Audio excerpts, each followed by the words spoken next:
ശ്രീ ഗുരുഭ്യോ നമഃ. ഓം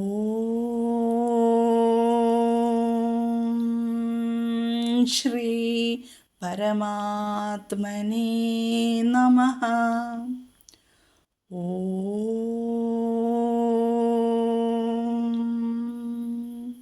ശ്രീ ലളിതാംബികായൈ നമഃ. ഓം നമോ നാരായണായ. ഓം നമോ ഭഗവതേ വാസുദേവായ. നമസ്തേ സജ്ജനങ്ങളെ, നമുക്കിന്ന് ശ്രീ വിഷ്ണു സഹസ്രനാമ സ്തോത്രത്തിലെ 22, 23, 24 ശ്ലോകങ്ങളുടെ പാരായണമാണ് മനസ്സിലാക്കേണ്ടത്. ശ്ലോകം 22. അമൃത്യുസർവദൃക്സിംഹഃ സന്ധാതാ സന്ധിമാൻ സ്ഥിരഃ അജോ ദുർമർഷണശാസ്താ വിശ്രുതാത്മാ സുരാരിഃ. അമൃത്യുസർവദൃക്സിംഹഃ സന്ധാതാ സന്ധിമാൻ സ്ഥിരഃ അജോ ദുർമർഷണശാസ്താ വിശ്രുതാത്മാ സുരാരിഃ. ഇതിലെ പദച്ഛേദങ്ങൾ ആദ്യം മനസ്സിലാക്കാം. അമൃത്യുഹു സർവദൃക് സിംഹഃ സന്ധാതാ സന്ധിമാൻ സ്ഥിരഃ അജഃ ദുർമർഷണഃ ശാസ്താ വിശ്രുതാത്മാ സുരാരിഃ. ആദ്യത്തെ പാദത്തിലെ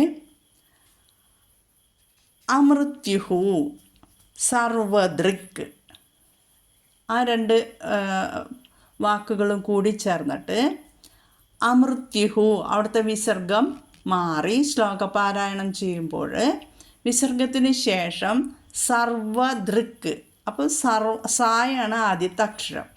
വിസർഗത്തിന് ശേഷം സാ വന്നതുകൊണ്ട് വിസർഗസ്ഥാനത്ത് ശ്ലോകം പാരായണം ചെയ്യുന്ന സമയത്ത് ഈ സായുടെ പകുതി, അതായത് സ പ്ലസ് ആ എന്നുള്ളത് കൂടിച്ചേരുമ്പോഴാണ് നമുക്ക് സാ എന്നുള്ള അക്ഷരം കിട്ടുന്നത്. ആ സ എന്നുള്ളത് ഇവിടെ ചേർക്കണം. വിസർഗസ്ഥാനത്ത് ശ്ലോക പാരായണം ചെയ്യുമ്പോൾ നമ്മളത് ചൊല്ലണം. അപ്പോൾ അമൃത്യുസ് എന്ന് വരും.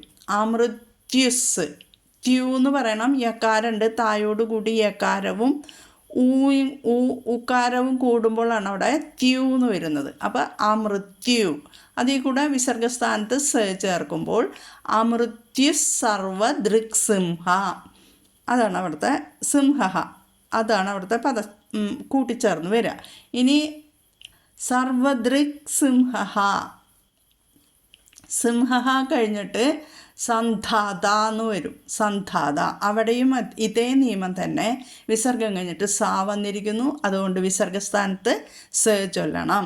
പിന്നെ സന്ധിമാൻ സ്ഥിരഃ, സന്ധി, സന്ധി ന് ഹോൾഡ് ചെയ്തിട്ട് ധി എന്നുള്ള ഘോഷാക്ഷരമാണ് അവിടെ വന്നിരിക്കുന്നത്. അതുകൊണ്ട് സന്ധിമാൻ സ്ഥിരഃ, സ്ഥി കടുപ്പിക്കുക. അപ്പോൾ അമൃത്യുസർവദൃക് സിംഹഃ സന്ധാതാ സന്ധിമാൻ സ്ഥിരഃ. ഇനി അടുത്ത വരി അജോ ദുർമർഷണശാസ്താ വിശ്രുതാത്മാ സുരാരിഃ. അജഃ, പിന്നെ ദുർമർഷണഃ ശാസ്താ. അപ്പോൾ അജോ ഓകാരം വന്നു. അജോ ദുർമർഷണഃ ശാസ്താ, വിസർഗം കഴിഞ്ഞിട്ട് ശാസ്താ വന്നിരിക്കുന്നു, ഷാ വന്നിരിക്കുന്നു. ഇതേ നിയമം തന്നെ. വിസർഗം കഴിഞ്ഞിട്ട് ഷാ വന്നാൽ ഷായുടെ ഷ ചൊല്ലണം. ഷ പ്ലസ് ആയാണല്ലോ ഷാ. അപ്പോൾ അജോ ദുർമർഷണശാസ്ത, അജോ ദുർമർഷണശാസ്ത. അടുത്തത് വിശ്രുതാത്മാ സുരാരിഹ. ഇത്രയേ ഉള്ളൂ, അതിന് വ്യത്യാസമൊന്നുമില്ല. ശ്രു എന്ന് ചൊല്ലണം. പിന്നെ ആത്മാ, ആത്മാവല്ല ആത്മാ, ത ആണ്, എല്ല് ചൊല്ലരുത്. സുരാരിഹ ഒന്നിച്ചു ചൊല്ലാം. അജോ ദുർമർഷണ ശാസ്ത വിശ്രുതാത്മാ സുരാരിഹ. ശ്ലോകം മുഴുവനായിട്ട് ചൊല്ലിത്തരാം. അമൃത്യു സർവദൃക്സിംഹ സന്ധാതാ സന്ധിമാൻ സ്ഥിരഃ അജോ ദുർമർഷണ ശാസ്ത വിശ്രുതാത്മാ സുരാരിഹ. ഇനി അടുത്ത ശ്ലോകം 23-ാമത്തെ ശ്ലോകം.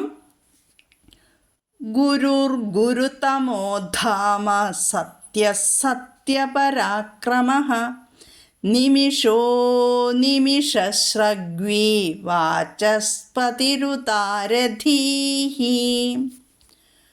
ഗുരുർഗുരുതമോ ധാമ സത്യസത്യപരാക്രമഃ നിമിഷോ നിമിഷശ്രഗ്വീ വാചസ്പതിരുതാരധീഃ. ഇവിടെ പദച്ഛേദം. ഗുരുഹു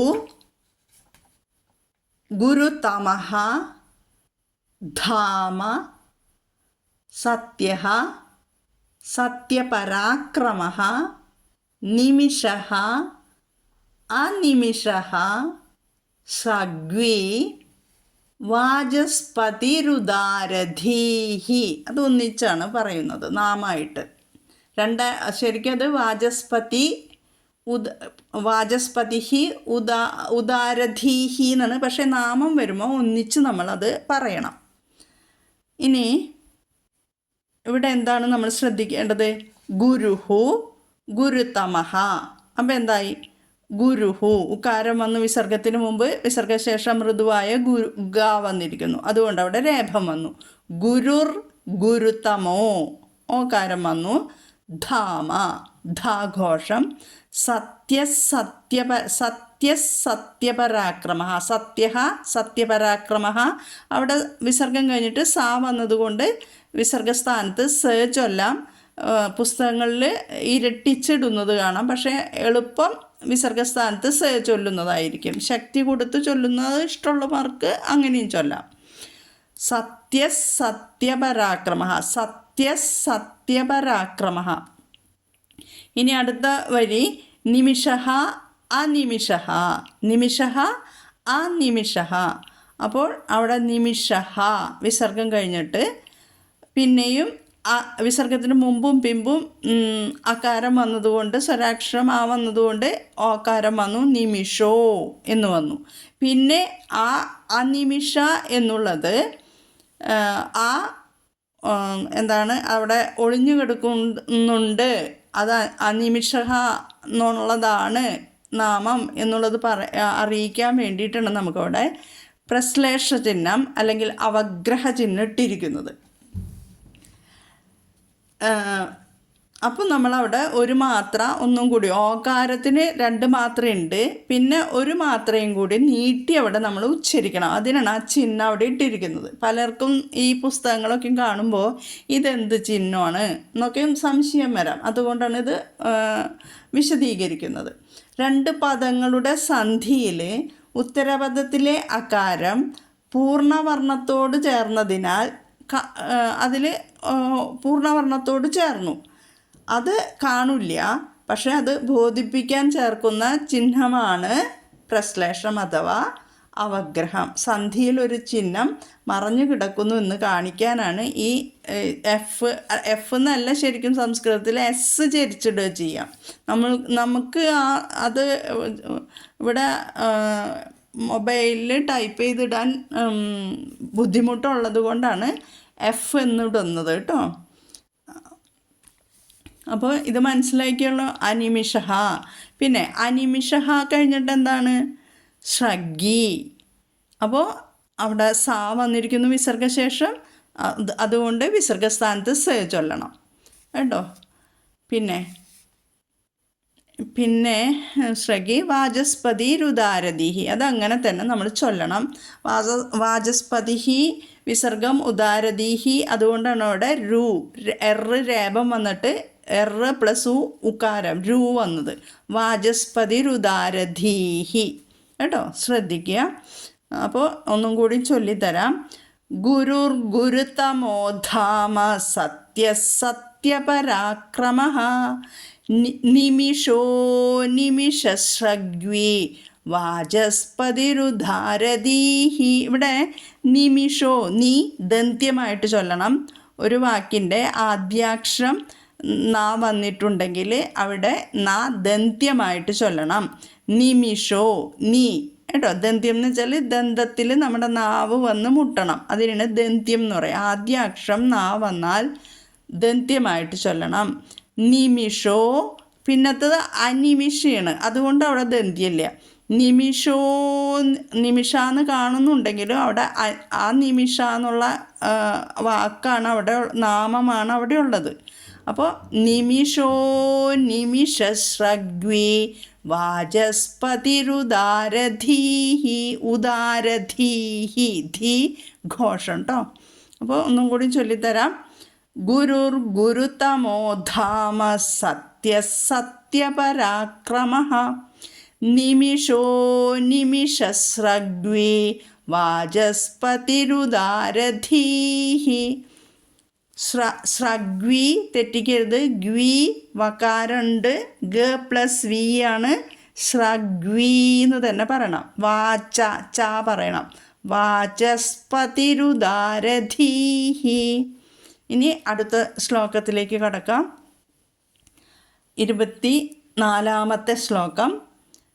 അഗ്രണീർഗ്രാമണീ ശ്രീമാൻ ന്യായോ നേതാ സമീരണഃ സഹസ്രമൂർധാ വിശ്വാത്മാ സഹസ്രാക്ഷഃ സഹസ്രപാത്.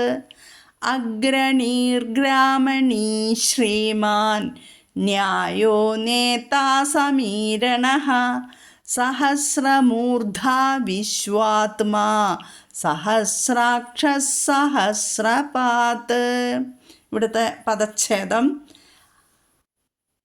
അഗ്രണീഹി ഗ്രാമണീഹി ശ്രീമാൻ ന്യായഃ നേതാ സമീരണഃ സഹസ്രമൂർധാ വിശ്വാത്മാ സഹസ്രാക്ഷഃ സഹസ്രപാത്.